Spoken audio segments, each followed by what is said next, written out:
Welcome back to Keeping Up with the Seattle Kraken. We have not been video-wise keeping up with the Seattle Kraken. We've been there in person, that's for sure. Uh, it is it is late on the 22nd of March. This will come out obviously not on the 22nd of March. It'll come out on the 23rd. Later, oh, the next day. Okay, they don't play Florida until the 24th.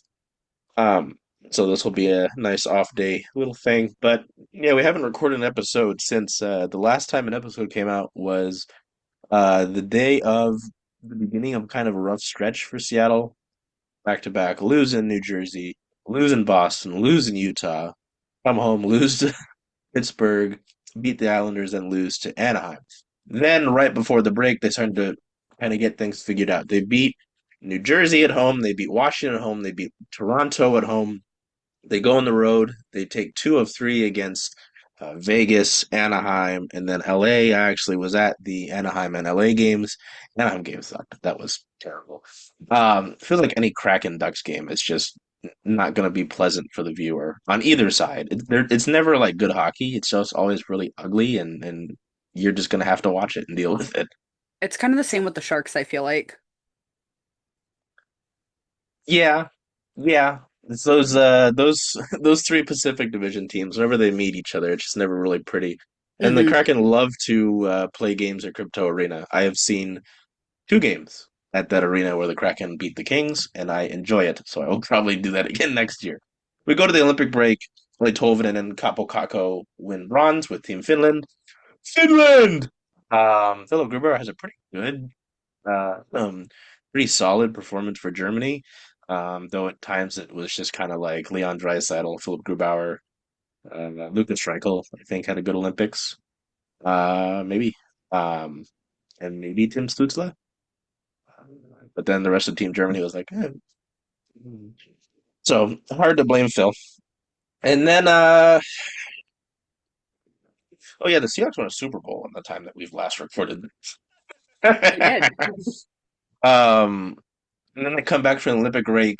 It's a difficult back to back. It's Dallas, St. Louis, but you lose pretty emphatically in both of those games. You come back and beat the snot out of Vancouver. Who cares? It's Vancouver, but you couple it up by winning a pretty tight game against the Hurricanes, which is a game that, largely is the kind of game that they were winning in the beginning of the year, right? Not necessarily the caliber of team that they were playing, but the style, right? And then since then, Jade, it's just been really ugly. They lose a tight one to St. Louis. They get thumped by Ottawa. They lose to the Predators, and that kind of starts this run for the Predators where they've kind of inserted themselves not only into the playoff picture, but past Seattle, currently by 4 points. Um, you get thumped by the Avalanche, which it's like you made God bleed by scoring on them in 5-1. Um, you go and thump the Canucks on the road, Jade, and tell me why that doesn't matter because they suck. They got Yep. eliminated today too They from were the the. first team to get eliminated. Yep, I knew Jade would enjoy that. I did chuckle. Always looking for those things. They thumped the Panthers at home, which was kind of fun. I mean, the Panthers are not good this year, but just because it's that roster, I enjoyed it. They get thumped on national television by the Lightning. They lose a pretty just kind of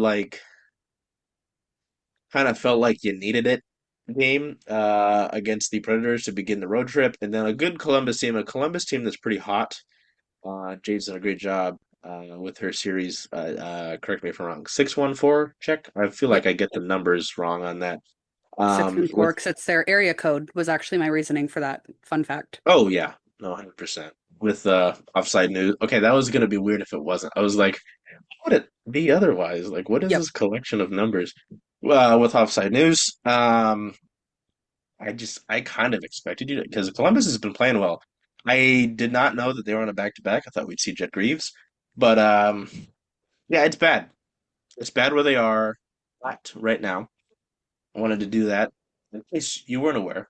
So many Kraken fans are unfortunately very painfully aware of where we are right now and how we got to this point. Um, I won't look too far ahead because we will look into the near future in one of the segments. But you look ahead, it's not easy. You're gonna play Florida again, which you'll play Tampa Bay again. Buffalo, who decided to be a wagon. They lost tonight in Anaheim, but it was in overtime, so Anaheim still gets a point.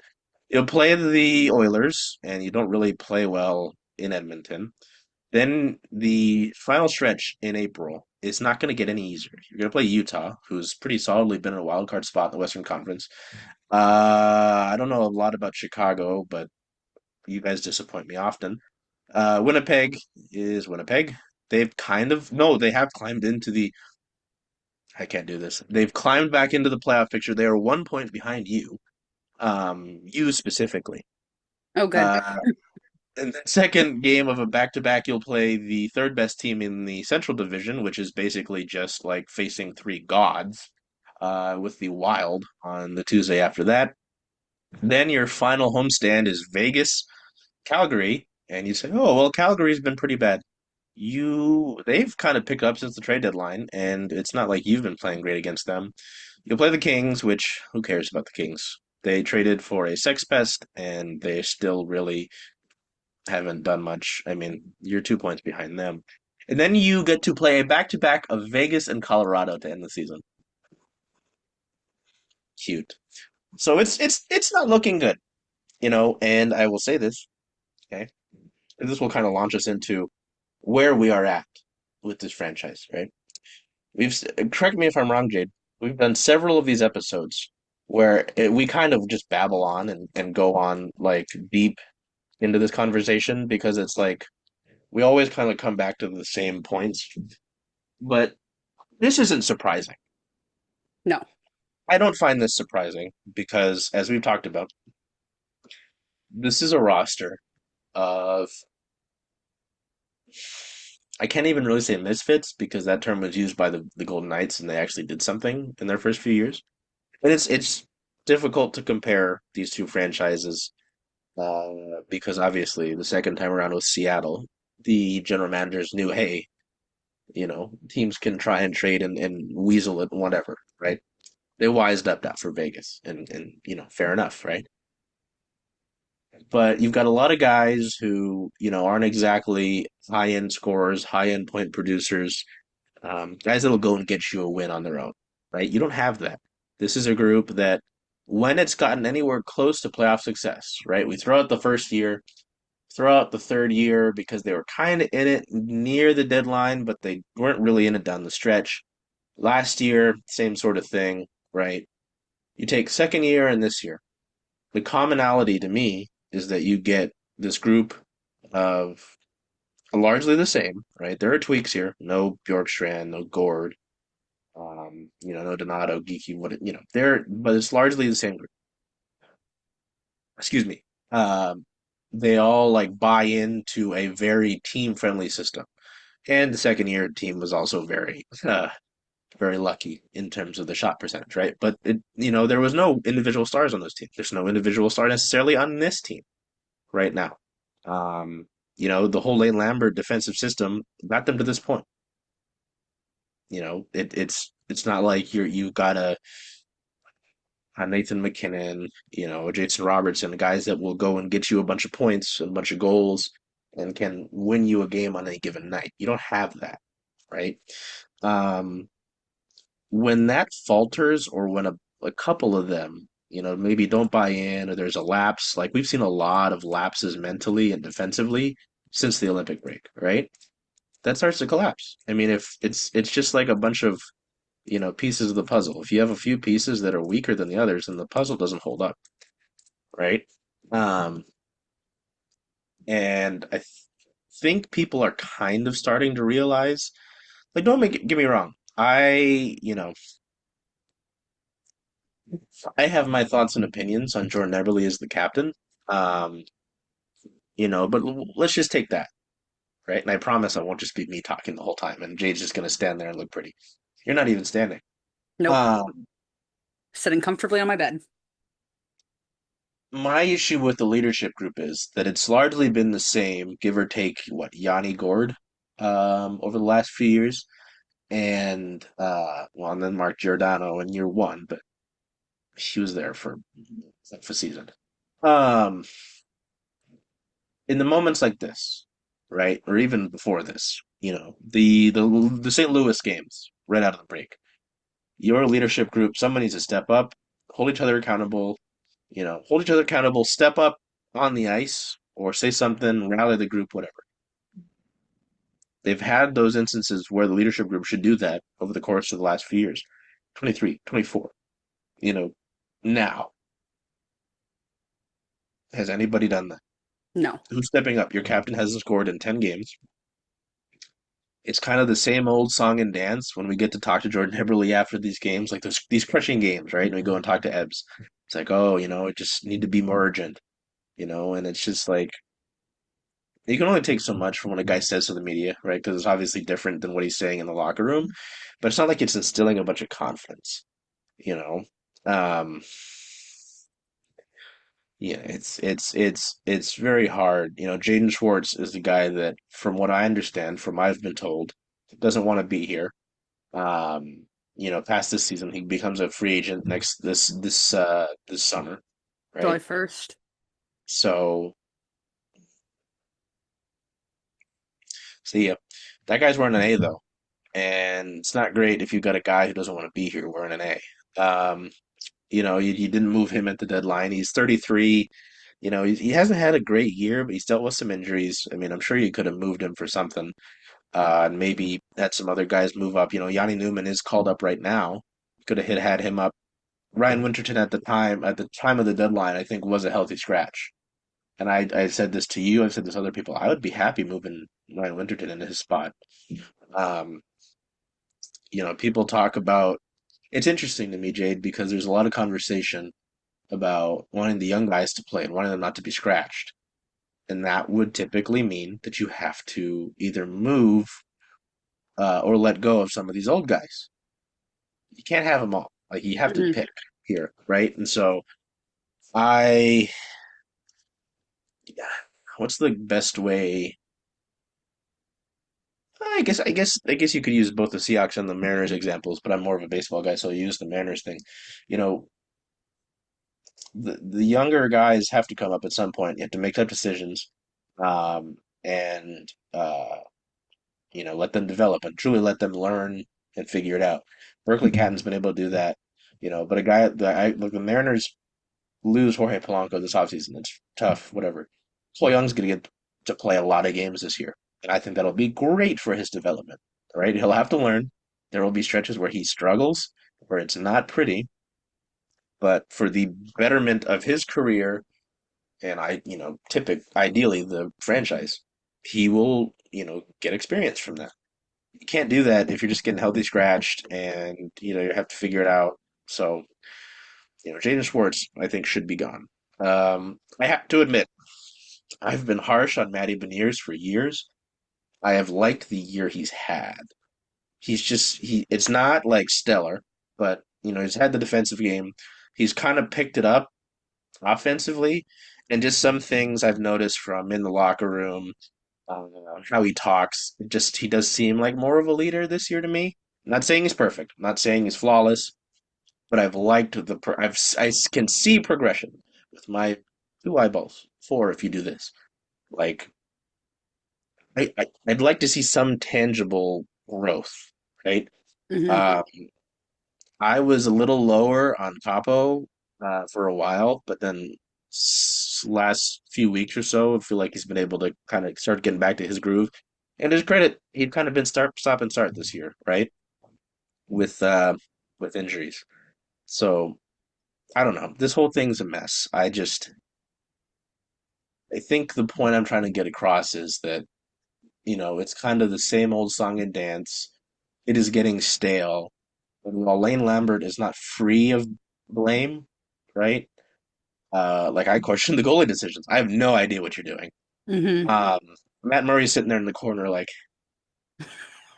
he's not. He's too nice, quiet. He wouldn't do that. He'd probably just sit in the corner like this. Yeah. Um, I'm not saying Lane's free of blame, but the commonality. What is the commonality here over 5 years and three coaches. You've got a group of some of these veterans largely underperform and they don't meet the moment. What did Lane say? He said it after one press conference, but he's now said it after several, that they're not used to this sort of race. They're not used to these Hmm. moments where they need kind of get a little something extra. And he's not wrong. Yep. He's not wrong. They can have like someone, what was it? It was around the time of the trade deadline, and I forgot who it was, but there was everybody posts their rumors or reports about who teams will trade for, right? And someone was like, "Oh, the Kraken should add this forward who's got bring the Stanley Cup to the room." That would be great if it meant something, right? Hmm. Taylor Stevenson, uh, Jaden Schwartz. Who else on this roster? Chandler Stevenson, Jaden Schwartz. Chandler Stevenson, Jaden Schwartz, Vince Dunn, Brandon Montour, and this is not a uh, slander on Monty, and Philip Grubauer and Matt Murray have all won cups. Hmm. It doesn't mean that they're just gonna like figure it out. Like that does nothing to me. I think there are guys who have been good for the room in that regard. Like Monty's been great. I would give Monty the captaincy right now if I could. Same. Um, I think it would be blasphemy if he doesn't have an A next year. You know, Yeah. uh, but I think it's just to me what we're seeing is the same old song and dance. It's long run its course. We talked about it running its course last year, did we not? Um, and it's maybe a little bit more amplified, a little more painful, just because they had put themselves well into a position. They were a couple points within first place, somewhat after the deadline, after the Olympic break, I Hmm. think. Like they were 3 points out of first place in the Pacific, and you've just fallen down the stairs. It looks like I fell down the stairs too with the little bumps on my head. Um, that's where I'm at. I've been talking a lot. I'm going to let you talk just what you think about this current situation, um, and what's going on here. Because, in a vacuum, I'd say, hey, this is a GM who's trying to make his mark. I haven't even mentioned Bobby McMahon at this point. You traded for Bobby McMahon in a somewhat inconsequential trade. You trade away two picks, and you've got a bunch of other picks. It's a very low risk trade to me. The guy's been great. Come in, he's done his job, you know, more than his job, I'd argue, even. Hmm. Uh, they want to go big fish hunting. They will probably do something in the summer. I have no idea what that is. It could be the wrong decision, but and he got Lane Lambert who in his first year has gotten this group that's underperformed to be in a playoff spot for most of the year. And from what I was told as soon as they hired him is they don't want to do this again because they're paying three coaches right now. They're still paying Hackstall. They're still paying Bilesma. Obviously, they're paying Lambert. So they're not going to just axe him after this season. I'd be shocked if they did. Um, in a vacuum, I'd say first year GM in the stint, first year head coach. It's not bad, but it's not great, but it's not bad. Like ultimately, I think when they miss the playoffs, I won't be happy. Um, but I don't think it's the end of the world. But we don't live in a vacuum. This is a situation where a lot of fans are upset, right? There are folks who pay good money to come and see this team, who put a lot of investment, whether that's time, emotional, financial, into paying attention to this team. And a lot of them feel like their cares are ignored. And I don't blame them for that. There are some things that I would disagree with, but I largely understand the frustration. So I'm going to shut up now. I agree with a lot of that, and I agree about the vacuum aspect of it. Like if this was any earlier in the season, you could look at this and be like, okay, this isn't they're not doing great. There's time to turn it around, but they're pretty much out of time at this point. Like that's a little bit dramatic 'cause they have what, 13, 14 games left? I think 13. So there's not much time in 13 games to really turn it around unless they go on some insane win streak, which per Money Puck's chances of winning, that's not likely to happen. And I know that like that can be wrong. It's just, a model that is used, but I have been paying attention to that because I've been curious with their current inconsistencies and, losing streaks. And it's really disappointing to see this team specifically, go from what they were doing earlier in the year, leading up to the break. It was kind of like, okay, we, the people that watch the team, might be able to see another playoff run. Like that would be great. But it just, there's, even if they were to make it in wild card two, then what they're going to face the Colorado Avalanche in round one and get their asses whooped, essentially. Like that, it's one of, like, obviously making playoffs is good, but it's also one of those things where it's like this just isn't a team that has that level of, I'm going to steal Dan Bylsma's word, compete, um, which is a word that I haven't heard much this year. Um, so yeah, I just think it's interesting that this is the way that the year has turned out. And um you know that I agree about all your points about Everly. The people listening might not know that, but I do agree about all of that, and I too would make Montour captain right now. I would call him right now on the phone and say, "Congratulations, you're the new captain of the Seattle Kraken," if I was able to. Um, at 11:53 on a random Sunday in the middle of March. Mhm. He'd be like, "Who Um, is this?" yeah. Um, Can I yeah, say quickly on just Everly? I've seen takes and I've heard takes where they're like, "Oh well, is I don't know if it is when you count like what Bobby has done total, which like sure, but like always having a great year in regards to Everly, like sure, but are you banking that a 36, if I remember his age correctly? Jordan Leslie Christopher Eberly is 35. Sorry. So are you banking? Tell me this. You're banking on him to repeat this. no, absolutely not. One, if you are, did you go to school? Two, like if so say we get to next year. Who knows what they do in the offseason. But Hmm. you signed him now for yeah, he's gonna hit 50 points. That's great. Sure. Um, you expect him to go past 20 goals again next year. Hmm, you Not know, particularly. um, it's I just think it's kind of silly to expect that sort of thing. You might not expect it. I it seems like you're gonna let him retire here, and that's fine. But if you're gonna bank on him being one of your best players, it's I I don't agree with that. And also, Hmm. if he is truly one of your best players, you have a problem, Yep. right? So I sorry, I was thinking about that before because Jade and I, we try to figure this out when we're going to record, and I was thinking about this, and I was like trying to think out my points, right? Because I try to not like ramble like I just did, and I'm like, yeah, again, if you're trying to bank on him doing this again, the numbers like statistical probability is low, and if he is, and it's around this pace, ooh, yeah, ooh, he's having this year like this, and still throughout the year, everybody knows that the Kraken need offense. It's like Hmm. the most captain obvious thing, So yeah, Yeah, I don't I know. agree with a lot of that. I also think that Lane is doing the best that he can given what he's having to coach. And like, obviously it could be better. Everything could be better, but I would say that he has done the best that he can. And like you made a point of how the team has been largely in a playoff spot for the entire season. And like that's awesome. That's not something that I expected really going into this season. And I tend to be the more pessimistic out of the three of us, including Miracle.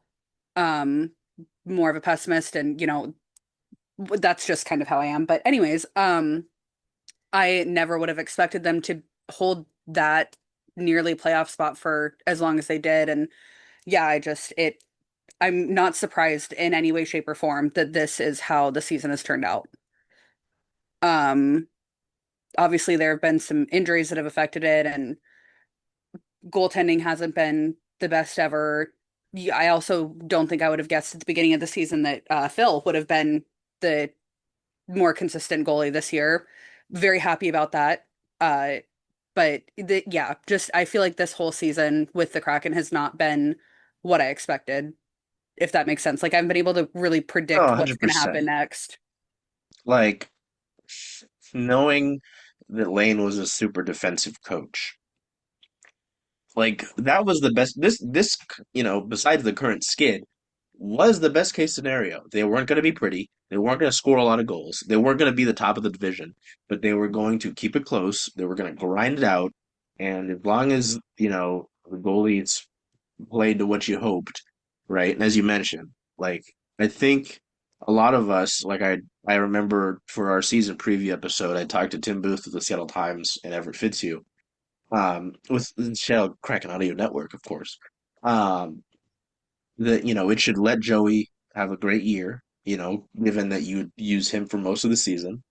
Um, but yeah, like you're gonna have to grind it out. It's gonna be physical. You're gonna be low scoring, which you already are low scoring, so you'd think it'd benefit you. Um, so like yeah, this was kind of the best case scenario. There's some differences, of course. Um, but this was kind of what you had hoped for. Hmm. I don't think we expected Berkeley Catton to be playing this many games, and I'm hoping that he's able to take a jump from this, because he's getting to play every night. He doesn't really look overwhelmed ever, which is great.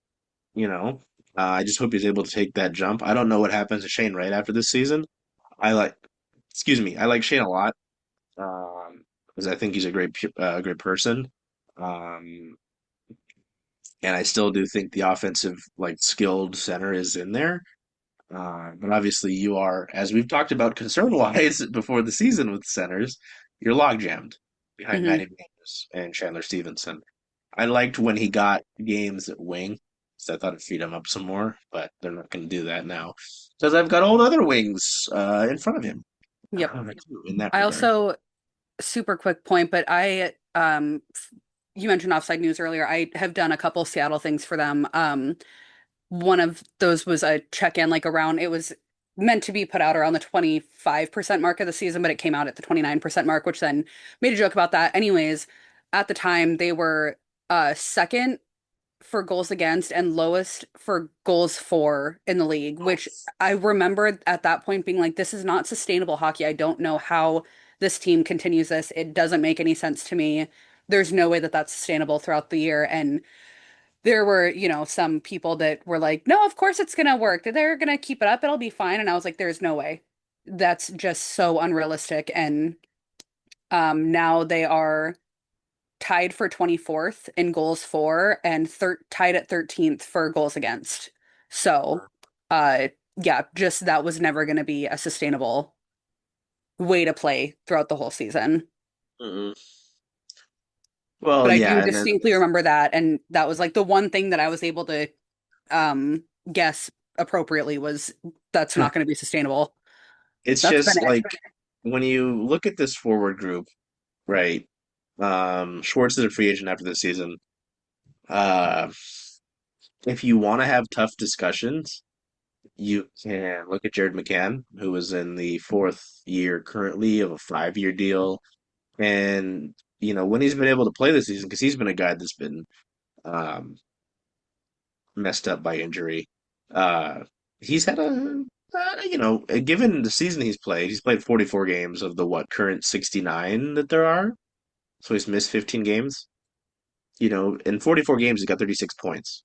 It's not bad. But if you truly want to get better, you could move him in a package, right? Hmm. Uh, if you're able to get someone else. Ryan Winterton, I've liked the year he's had. He's dealing with an illness. He's missed the last few games with an illness, but he's got the shits. I've liked the game he's had. They signed him to a 2-year extension.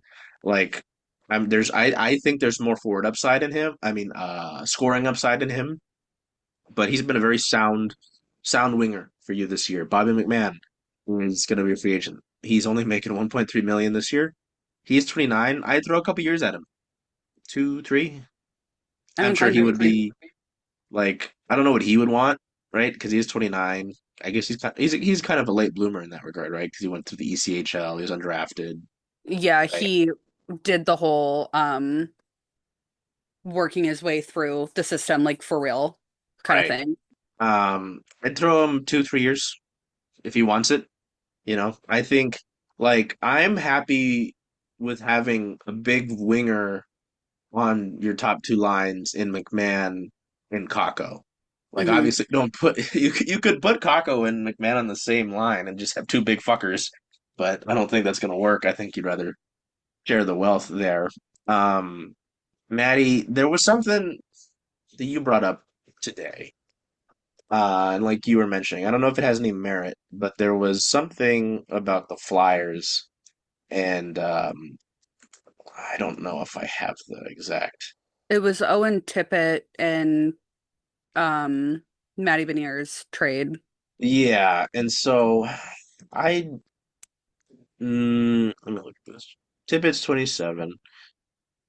Um,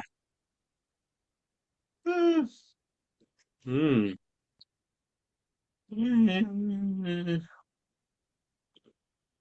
what's his contract like? I don't know.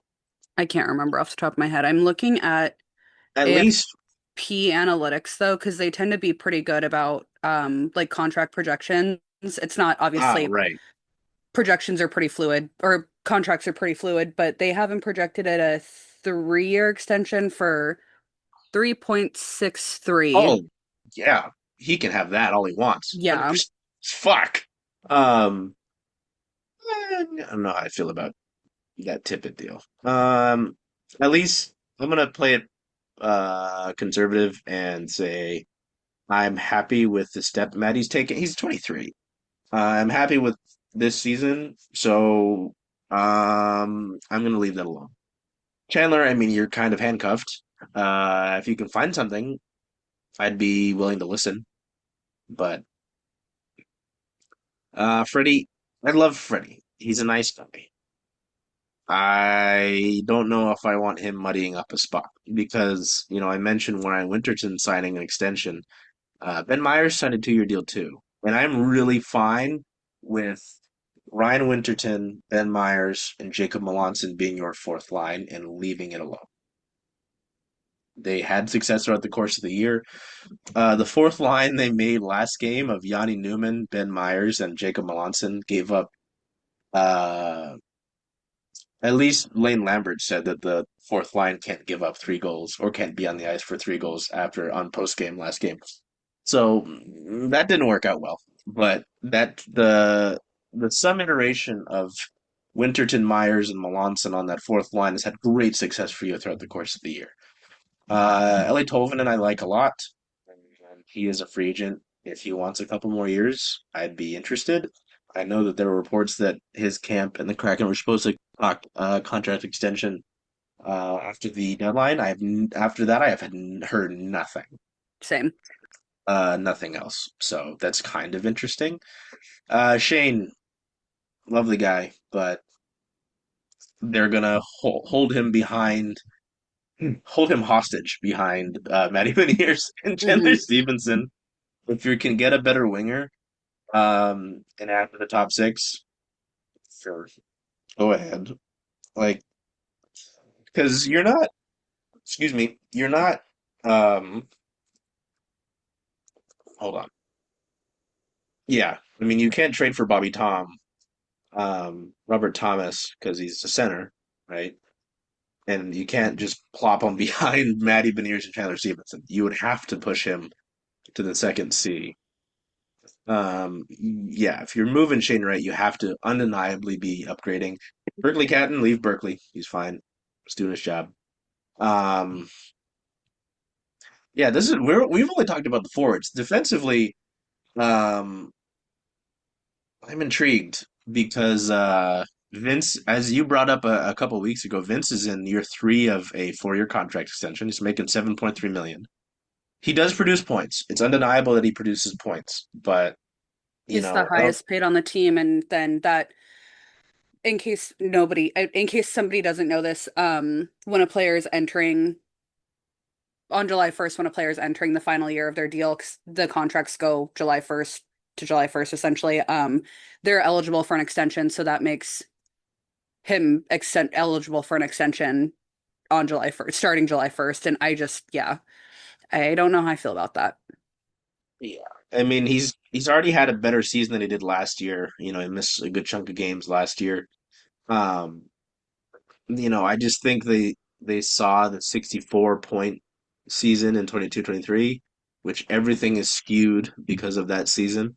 And they hoped he would, again, 40 point from one of your defensemen. It's not bad.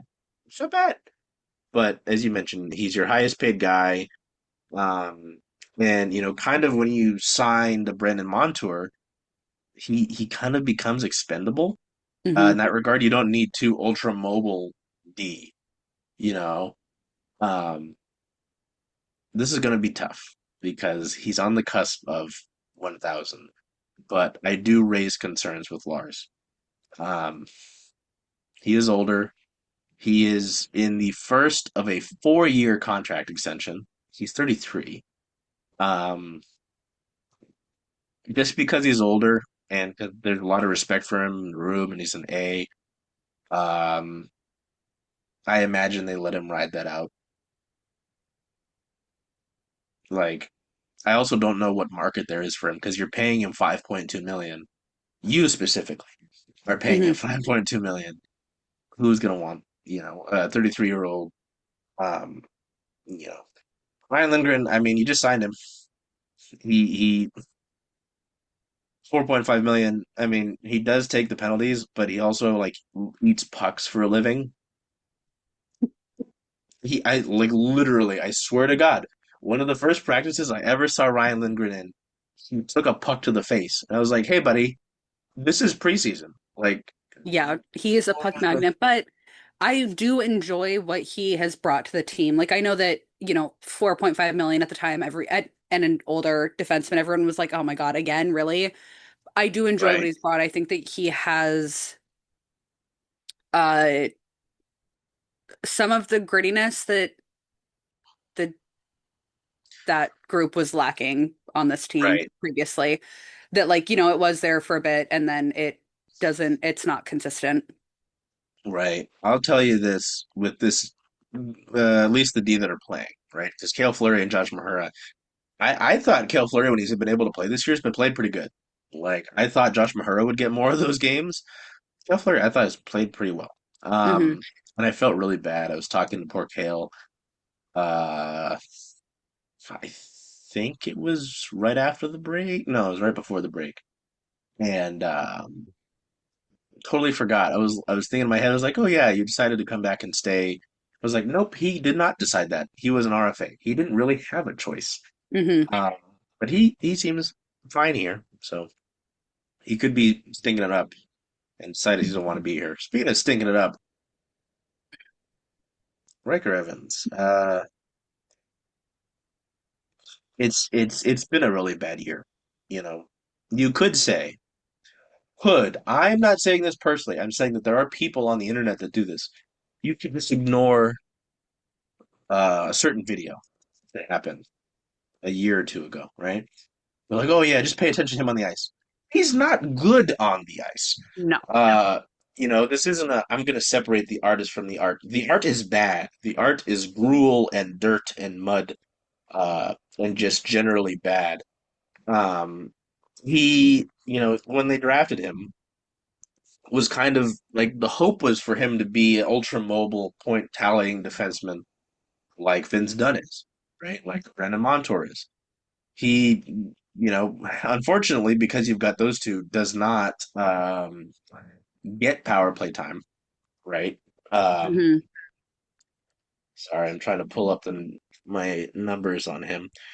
Uh, here we go. Um, but like there's so many blown defensive coverages. Yeah, he's got a negative zero point 0.4 offensive rating, so the thing he's supposed to be good at, he no good. Hmm. He only got a plus zero point 0.2 plus zero point 0.2 defensive rating. He's in the 62nd percentile, which for a guy who, again, you drafted what, the second round? Um, and kind of had the expectations that he would be your next, like your up and coming young defenseman. It's no good. Um, uh, mm, the numbers are not good in him. And then Jamie Alexiak, you know, right after the like right around the deadline, he had this one game where he had like 10 hits in a game. Everyone was like, "Whoa, hello, you can do this." Um, I was kind of joking with a few people, like, "Oh, like the front office said, hey, you're staying. Like, we're not trading you, so act like you're gonna stay and act like you're in a playoff race." And he kind of did. And then he had Hmm. that stretch where he scored in goal in back-to-back games, and I was like, "Wow, if like you played like this for the entire time you were here, I would have wanted you to stay." But he's also 33. He's a free agent. Um, in that bottom pairing of Evans Alexiak, like there have been too many instances where you see a goal and you can go back on the replay and pick out an instance and say, 24, 41 fucked that up. Hmm. Um, you know, uh, so that's that's I'm fine moving on with them. Like Evans is under contract, so you'd have to trade him. Um, I'd do it if it's part of a deal to one of those aforementioned deals where we're trying to bring in top forward talent. You can have him. I mean, don't worry. We've got Blake Fiddler and Tyson Jugnow. I love Ty Nelson, but he hasn't gotten as much shine since those two guys came into the organization. Feels like Woody from Toy Story. I don't want to play with you anymore, and people drop Ty Nelson. Like, no, leave Ty Nelson alone. Um, those you got those guys coming up. I'm not worried about Riker Evans. I'm really not. And I'm not gonna ignore the hat either. Hmm. Stupid as shit. Um, the goalies are interesting because Joey's kind of had a tough year. Like he's not been perfect, but also I wouldn't have started him as many games if they've started him. Um, I think at that point you're doing a disservice to him to continue to. He's a competitor. He wants to play. He's not going to tell you, "Oh, coach, no, put Phil in instead." No, he's a competitor. He's a professional athlete. Like it's his job to want to be out there, right? He is in year one of this 5-year extension that they gave him. Um, it's a 5 million AAV thing. It'll be fine as the cap goes on. Um, but it is interesting to me, yeah, that the 34-year-old is playing better than him and has played better than him. Granted, I looked at the game log, well, I think right before we were talking, and some of Phil's last starts, have not been great. Hmm. I was talking about the St. Louis games. Uh, he had him in against Tampa Bay, but a lot of those goals were just really bad and not a goalie's fault. Um, Yep. oh, hockey stat cards really doesn't measure goalies. Interesting. Okay. Um, I think it mixed it up, and now that Matt Murray is healthy, it's like, why did you sign the third goalie? You know, that was something even Jason Botterill said in the scrum after the deadline had passed. He said, "Hey, we hope, we're hoping he's going to factor in down the stretch." Okay, Hmm. he's healthy now, or at least per year standards, he is healthy. So, how do you want him to factor in? Is he going to join the rush? Um, you know, there's a lot of questions to be asked. So, I don't think anybody goes blameless in this, but I do think there are tiers to the blame. You know what I mean? Hmm. There's I put a lot of onus on the players. There are a lot of situations where I say, hey, he's not put in a position to succeed, so on and so forth. But, when it's the same group over and over again, or largely the same group, and you're expecting them to do something different, and they continue to go against that, it is not the fault of the third head coach Yeah. in as many years. I don't think it is because it's No, like, I'm hey, inclined to agree. you can keep firing a head coach every year, which is a bad idea. Hmm. Someone's got to lay a foundation and be up there to see it out. Again, I'm not saying Leon Lambert is free of blame. I disagree with the goalie decisions. You can say, oh, it doesn't change the defenseman pairings. I thought about that as well. Since the point was brought up, oh, he's kept the pairings the same.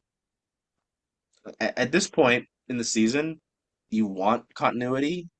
Hmm. Um, you know, no one out there is shifting things up super willy-nilly if they can help it. He's gonna play better. You know, those a lot of these pairings also have gotten them to this point in the first place. Yep. You just have to play better. You can tweak the minor things. That's fine, whatever. But ultimately, the players on the roster are not good enough. Hmm. And that's the point. They haven't been able to score enough. That's the fault of the players. They generate chances. They do. I've seen them with my own eyes. Seen them at the ice. At the Hmm. ice?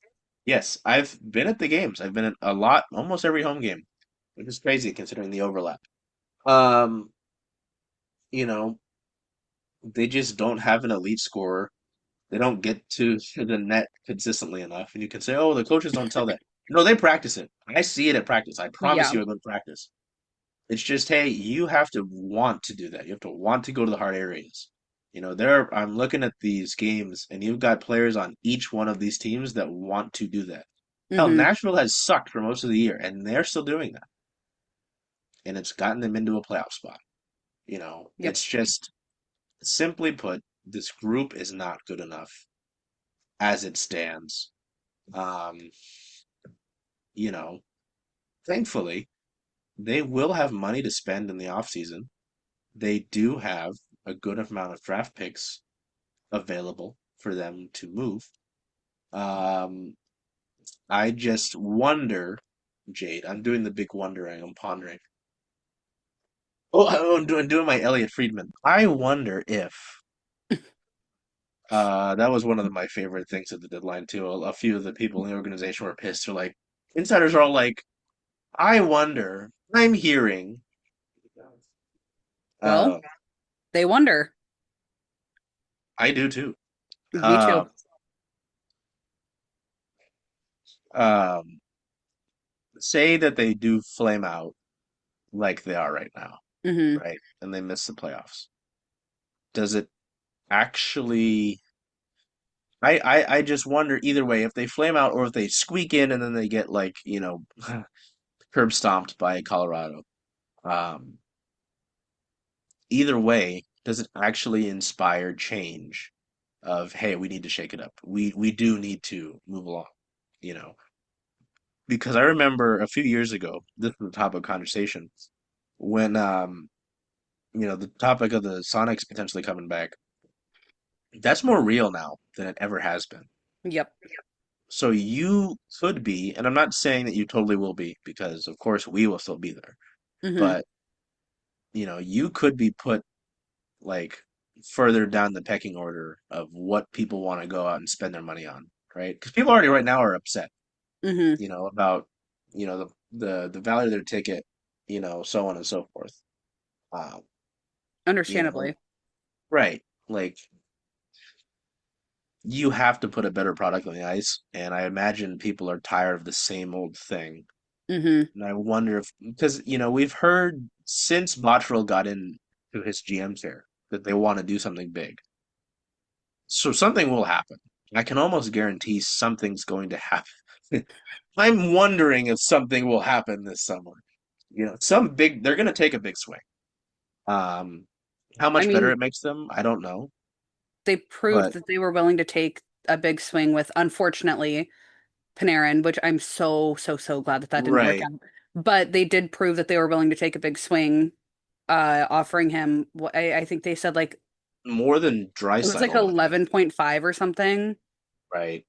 Um, which is Crazy. insane. But It doesn't make sense in any regard. He's old. yeah.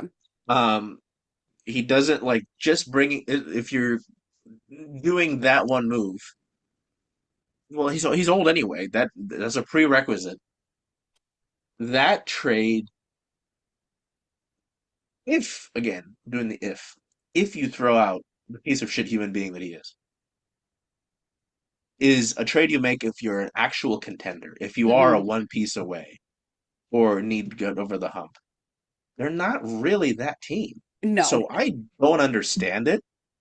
Um, but as you mentioned, as you're bringing up, they they want to do something. Hmm. Like they want to move.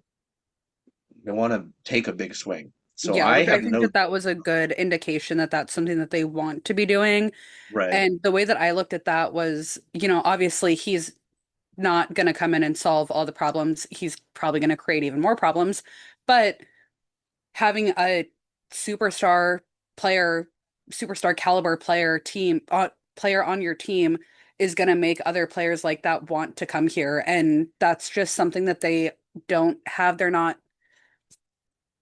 it's just, I can't imagine as an NHLer going from living in a super big hockey city or like, Florida or something and being like, yeah, I'm gonna go move to Seattle, Washington. I love Seattle, don't get me wrong. I've lived here my whole life, but like the Seattle Kraken, who have been a largely failing organization since they came in, aside from the one run of playoffs, like failing, not the right word, mediocre maybe, but just there's not really a whole lot of like appeal there, if that makes sense. Like not to right, super shit on the city or the team, but there's not a whole lot of appeal there. And so bringing in, if they had managed to land that deal, I imagine, they would have had to trade away a lot of stuff. So it would have been harder to get something else to kind of, um,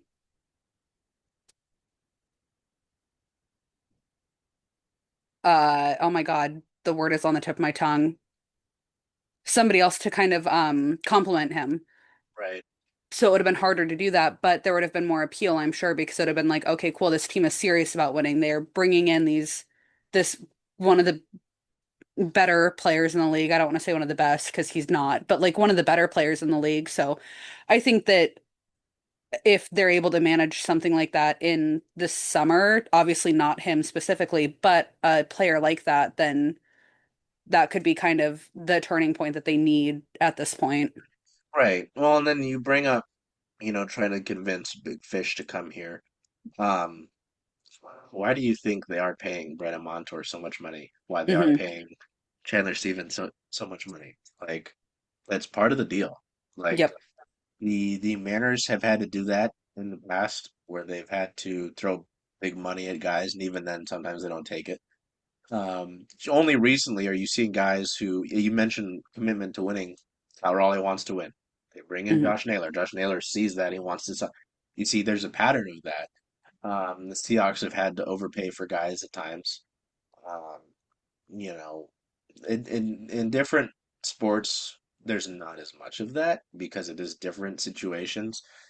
Um, the Sounders have built a culture of winning consistently, so they don't really have to do that. Stuff like that. Uh, yeah, there is a tax in that regard, and until you can get to that point, you're gonna have to.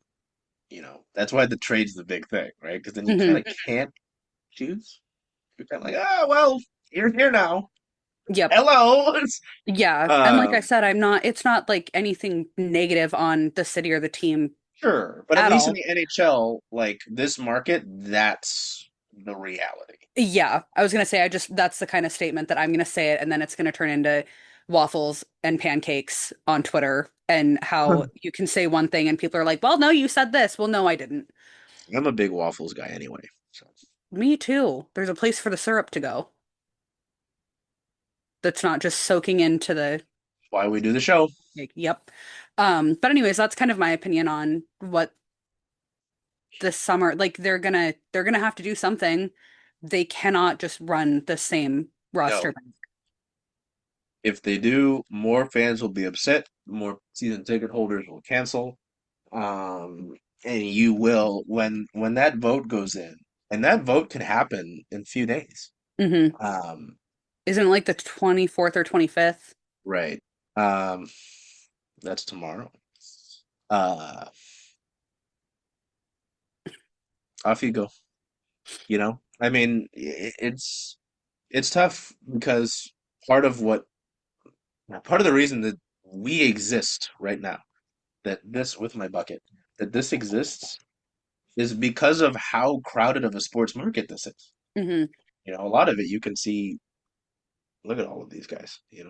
Um, but there's a caveat. If you want to, sports is an entertainment business, right? Dylan, our friend Dylan from Emerald City Hockey says that if you want to entertain, and get and be an entertaining product and be entertainment that people want to come and watch, you have to win games. Yep. Or at least be interesting. And you don't play an interesting brand of hockey, so that one's out there. Um, excuse me. So yeah, your next option is, hey, well, your next and only option is getting guys that are actually good at the sport and produce on a consistent basis, can go and win you a game, can come through in the moments, in late March where you're trying to secure a playoff spot, unlike what is currently happening. And you have to go and get them. You have to go and get them. You have to convince them to be here. Um, that's Bottrill's job. So, I also, you said something about this earlier, the all the guys that are here that have won a cup before, and it's you can tell the difference between those guys and like Capo Caco, who and Bob. I'm sure we're going to hear similar from Bobby McMahon because he's been with Toronto, and Toronto's, they obviously are never going to win a cup ever again, but mm, they've been in playoffs enough times, kind of the same with the Rangers and Capo Caco. You can kind of hear the difference in the way that they speak about playoffs and the race to playoffs compared to how Seattle is, where they've made the playoffs the one time. They weren't in any sort of race to the playoffs last season. I don't really remember that they were the season before. Like I think that one was kind of more of like a neck and neck, but didn't make it. I can't remember for sure though. Bad memory. But you can always tell the Winter difference in, Classic season. That's right. Yeah, yeah. they were in it around the class. Well, because they went on that heater, and then Hmm. when that petered out, it was just kind of like, oh well. Yep. So, but you can tell the difference, in my opinion, between the guys that like, especially Montour and Stevenson, who have recently done this. Stevie just did it with Vegas a couple years ago. Like, you can tell the difference in the drive that they have and like the passion that they have in this race. And maybe part of it is like an experience thing, but then you hear Lane talking about how the team just they don't play the right kind of hockey to be in this kind of race, and that's true, and I agree with that. But part of me does kind of wonder if it's like if that's kind of I don't want to say like a split in the room, but like if that is something that they're experiencing, if that makes any sense. I do think part of it is he means the team as a whole. Like Yeah. this group together No, has yeah, for been sure. that, which is true. It is their first. Um, but I'll tie that into what you were talking about with, guys, wanting to come here. I mean, in that regard, you kind of are making some group together. I mean, we have heard, as much as I hate to think about it, you have heard guys talking about, how much they do admire Jordan Eberle, what he did with Canada, whatever. You know, um, trying to look down this list now. Yeah, you've got, Brandon Montour who has won a cup and who, is certainly a guy who's going to go out there and try and give his all. Um, James Forrest won't be here, so I'm not worried about that. Um, you've got guys who have been around the league. Lars is about to hit 1,000 games. Yeah, you mentioned Stevie's won a cup. Freddie Gaudreau's pretty well liked. Um, and then you've got some of this younger crop. It's not the worst situation in the world, but it's not great. And Yeah. you're really going to have to kind of to me, looking at this now and like as you talked about it, because I keep going into one patch of the weeds and getting my foot stuck because I'm like, well, I don't know. It's very much like if you took a junk drawer and just shoved a bunch of wires into it, they're gonna have to untangle all this shit and figure it out because it's obviously not working. We're Hmm. in year three of it, and you can say, oh, well, they were in a playoff spot. They were in a playoff spot because of the system that they were playing. They didn't have any crazy shooting luck this year like they did in 2022-23. You know, so the goalies were pretty serviceable. There were stretches where they were really good. Phil had a really good stretch. Joey had some good stretches here and there. Like there was no super outliers. It was, hey, the system you were playing and that we said was the best case scenario did what you expected it. You just kind of needed your forwards, your offense to do more. Again, you've scored two or less in the last six of the seven. And, you know, again, I just keep going back to it. They're just not good enough. Hmm.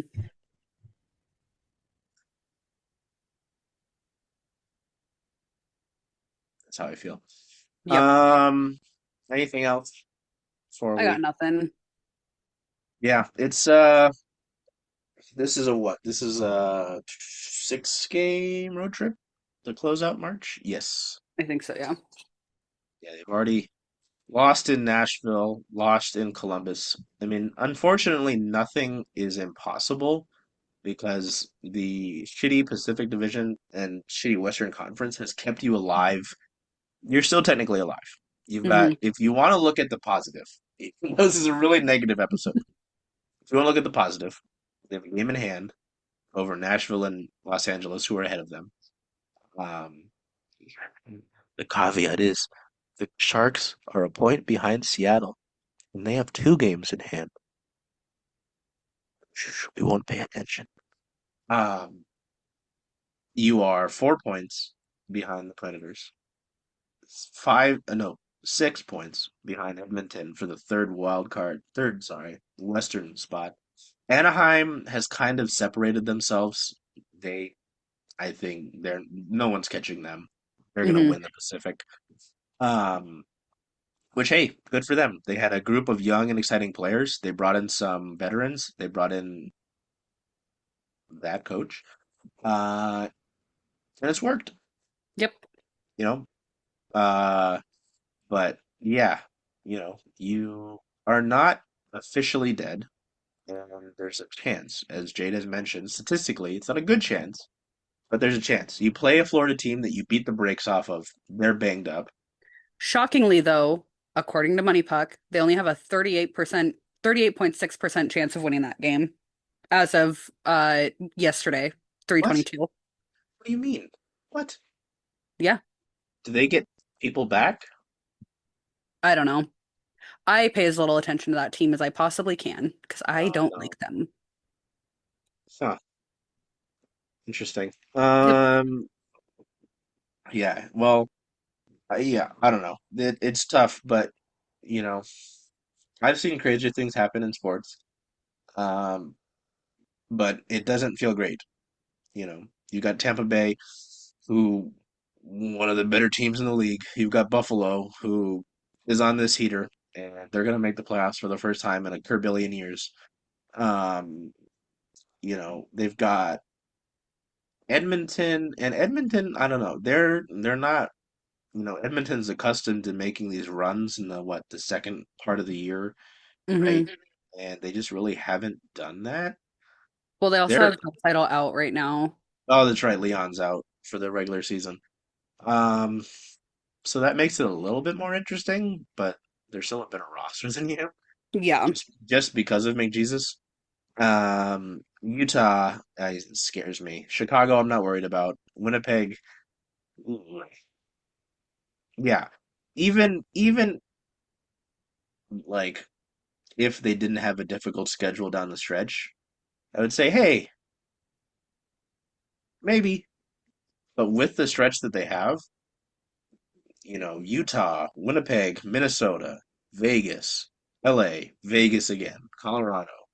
That's a brutal month of April, Hmm. regardless of if it was a play. Even if it was early in the season, I'd say, ooh. Yeah. So I don't know, man. Yeah. I don't, It's that stretch of games isn't going to do them any favors whatsoever. And obviously, Vegas has been really back and forth this season. They've been not so great recently, but I think one of their guys is injured. I can't remember which one, but I'm pretty sure one of their guys is injured right now, and that's taking a toll on them. But um, they're still second in the Pacific, not by a whole lot, but they're still second. So it's just kind of one of those. That's normally Vegas. I'm like, oh God, not going to be a good game, but I feel Yeah, like they're that's one that they might have a more fair chance of winning. But Colorado, there's just, mm, well, and if it's like the end of the year, I mean, hypothetically, Colorado is like resting everybody, but yeah. I don't But know. yeah, that stretch of games, just there at no point in a season would I look at, honestly, kind of starting with Utah, all of the April games and go, wow, yeah, that's going to be a super easy month for them. No biggie. There's no way. It's looking grim, is what I'll say. Yep. And It's with looking that, bleak, as I like to say. yes. And with that, I will also mention that what in the world? Um that the reason that I like to encourage people to celebrate the wins and stuff like that that they get is because it just kind of looks grim. Hmm. So, you know, uh let people enjoy things is what I would say. But anyway, um yeah, it's not looking great, but we wanted to talk about it and kind of give our thoughts because, with the struggles that they've had, it's kind of to a point where people are upset and they want to take out that frustration. And, I don't think either of us take any pride in them being bad. It No, would be a lot more fun for our jobs if they were good, you know. I make a Um, lot of jokes about them being bad. I don't love it. I joke to kind of, it's just kind of the fact of the matter, hmm. you know. So, yeah, I don't know. Celebrate the small victories, but at the end of the day, this is year 5 of this franchise. You're not gonna like to, well, a lot of people won't like to hear this, but it's funny. I always like to have background noise, and one of them was like best overtime Stanley Cup playoff goals, and one of them was like for the first time in 44 years, they've won the Stanley Cup. I'm like, you could wait 44 years for this. Hmm. Hmm. Like, unfortunately, it doesn't come quick. Yep. There are exceptions, of course, but yeah, at the end of the day, that's why I would just like for them to build something sustainable and that has a long-term goal, but they don't. Again, nope, because I'd just go on a whole other rant. If they had built something that was young and that was bad, but figuring it out and had a clear plan, it'd feel okay. Hmm. There is no clear plan. Nope. So, till we see you next time. Try to get this going a little bit more regularly, but life is hectic. So, till we see you then. Take care of yourselves. Be well. Do whatever you can to make today a great day. Hey, Charles. Hey, Jen. Hey, where are you going to watch all those Kraken away games? Cracking away games, making a push. I was thinking of coming here just because Rough and Tumble is the home of circling Seattle sports, only if that's okay with you. I mean, I love that idea. Hope to see you here.